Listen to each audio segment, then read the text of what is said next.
দেড় বিঘার মাঝে এক কাটার উপরে দিলাইছি, আবার আর নতুন মাল আইতেছে বোধ 80 থেকে 85 হাজার টাকা আমার বিক্রি হয়ে গেছে। আরো অনেক লাউ খেতে আছে।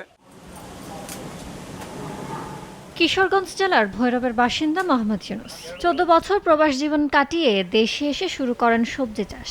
প্রথমে ক্ষীরা, টমেটো চাষ করে সফলতা না পেলেও পরে শুরু করেন বিশেষ জাতের বর্ষাকালীন লাউয়ের চাষ। এতেই বাজেমাত। 40,000 টাকা খরচ করে চাষি প্রথম ধাপে বিক্রি করেন 85,000 টাকার লাউ। আরো 2 ধাপে বিক্রি করলে যা দাঁড়াতে পারে 1.5 লাখ টাকা। আমার 1.5 বিঘা জমি ওই কোটার মধ্যে, কিন্তু এই 2 পতন লাউ কেটে লাইছি, পরায় আজ পর্যন্ত কোনো বিষ আমার দিতে হয়েছে না। 80 থেকে 85 হাজার টাকা আমার বিক্রি হয়ে গেছে। আরো অনেক লাউ খেতে আছে, ইনশাল্লাহ বিক্রি করতে পারবো। ইউনুসের সফলতা দেখে অন্যান্য চাষিরাও আগ্রহী হচ্ছেন এই জাতের লাউ চাষে। এই লাউরি কইরা অনেক লাভবান, মানে এই মেম্বারে আমরাও পরামর্শ দিতেছে এই লাউরি করো।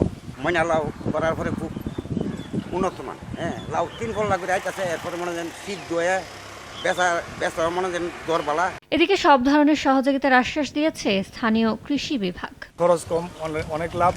এটার মধ্যে বিষমুক্ত আপনার সবজি, হলুদ ট্যাগ এবং এক্সপেরিমেন্ট ফাঁদ দিয়ে উনি বিষমুক্ত লাউ চাষ করতেছে এবং প্রচুর লাউ ওনার আসছে। জৈব সহকারী কৃষি অফিসার উনি কীভাবে জৈব বালাইনাশক বা জৈবিক পদ্ধতিতে কীভাবে এই লাউ চাষটি করা যায় সেই বিষয়ে সার্বিক পরামর্শ ওনাকে দিয়েছে। পোকা দমনে কোনো কীটনাশক ব্যবহার না করে সাক্সফোরমেন্ট ও হলুদ টেপ ব্যবহার করায় একদিকে যেমন নিরাপদ ফসল পাওয়া যাচ্ছে, অন্যদিকে খরচ কমছে চাষিদের।